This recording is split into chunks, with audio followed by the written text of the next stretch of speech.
Well, hello everyone, this is Sandy Allnock and I'm here with another video for you today. This one is on making rainbow seed packets. I used to make these many years ago in a ministry that I was part of, and I thought I wanted to make some for my Toastmasters Club this year. I belong to a Christian Toastmasters Club, and I figured I might as well share the template with you guys since I was coming up with it. It has the seed packet design on the front, directions on the back on when and how to plant and harvest, and an encouraging scripture verse on the flap. You can read all the details of this on my blog, so there will be a link at the end of the video as well as in the description to how to get to my blog. And each one has two on it, so you can print them twice. They're flip-flop left and right, but it doesn't matter because they're going to fold up the same. You trim them on the solid lines and fold them on the score lines, and then just put some adhesive on them. And I put rainbow sprinkles in them because I think that's cute. There's also a totally blank template. So if you want to make other seed packets or do your own stamping or whatever you want to do to them, you're welcome to use them all you want. Okay, so I'm going to color mine with Copic markers. You can color them with whatever you want, and I realized partway through coloring the rainbow that I probably just should have used my simpler markers instead of the fancy Copics for this, because the Copic nibs are hard to get into a tiny spot like this.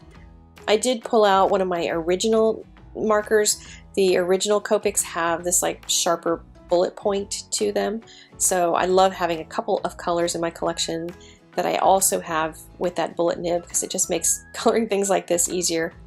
But instead I'm trying to hold the marker in such a way that I'm just getting the point there onto the little rainbow portion. The number of stripes on it eliminates the green. I realized when I was coloring this I didn't put enough stripes on there to get a green on. But you can certainly start, if you need to have green in your rainbow, you can certainly start it in a different portion of the rainbow and eliminate a different color. So you could leave just the rainbow colored and fold them up and call it done at that because they're still going to be cute. But I'm going to, of course, since I'm me, continue on and do some more coloring on it. And I am going to go a few steps further than you even have to go. You could just stop with coloring the green grass. But I'm going to add some shading to it, and I'm going to add it from both sides of the hillsides just to give them a little bit of a dimension to them. And these are alcohol markers, so they're really easy to blend. I'm just going to go over it with the same color I started with and just feather that out to blend that color in so that I get a little smoother blend. That back hillside can be a little bit darker, so I'll put another coat of that lighter green over top of the whole thing, and then that hill will just recede a little bit further into the distance. Now again, you can stop there. You don't need to do as much coloring as I'm going to do. When I make multiples of these for my club, I may just stop at doing the hillsides and not do the sky here. But I wanted to show you how to do the sky in case you're just going to do one or two and you want to practice making some clouds. So I'm going to use three blues. The B04, B01 that I'm just kind of scrubbing over the edge of this because it's a little hard to, I only wanted a little bit of the B04, so it's a little hard to get the feathering going when you only have a tiny bit like that. So just go back and forth and get lots and lots of ink on that piece so that it starts to blend. And then I went with a B00, an even lighter one, and just continue that blue on down. I was trying to decide where I wanted to make clouds, and I decided having the blue sky well above the rainbow and have the clouds sort of partway through it would be really nice. So I just drew some little cloud edge right there, and as I was going along I went, wait a minute, that cloud has to continue.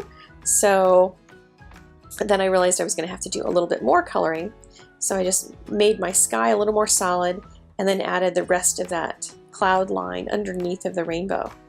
So it just looks like it's passing right through the rainbow there. Additionally, I decided, you know me, I can't stop when I've got my Copic markers out. So I just took my B00 and did a little light flicking from the bottom to add a little bit of depth to the bottom of the clouds too. And that makes that little sentiment down there pop as well, to add just a little bit of that. And I added a little bit of B000 to blend it out just a little bit further and make it a little bit softer. And yeah, I had to add a little pink there to the heart.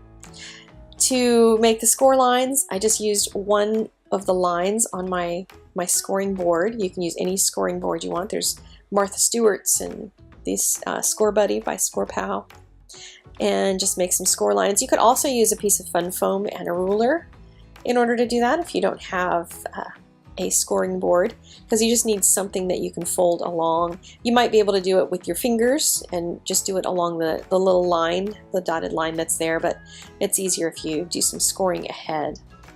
Now for mine, I'm going to use score tape. This is super sticky double-sided tape. Sorry, it's off camera there. And I'm just going to put a little piece along the two sides where those flaps are going to stick. And all you have to do is trim this stuff off. It's super sticky. It's not going anywhere once you get it down. So if you find whatever adhesive you're using is not sticky enough, you might want to try some of that. And supplies for all of this are going to be linked in the description below on YouTube here, as well as on my blog.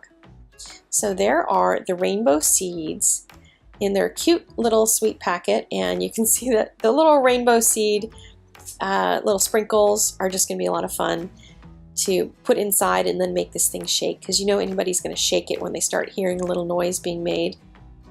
And that's about it for my project for today. Hope you enjoy it. Be sure to click on the link in the upper right hand corner to go to my blog to get more information, get the template, and here's a couple more videos if you want to watch those. Talk to you guys later, and happy Easter. Bye bye.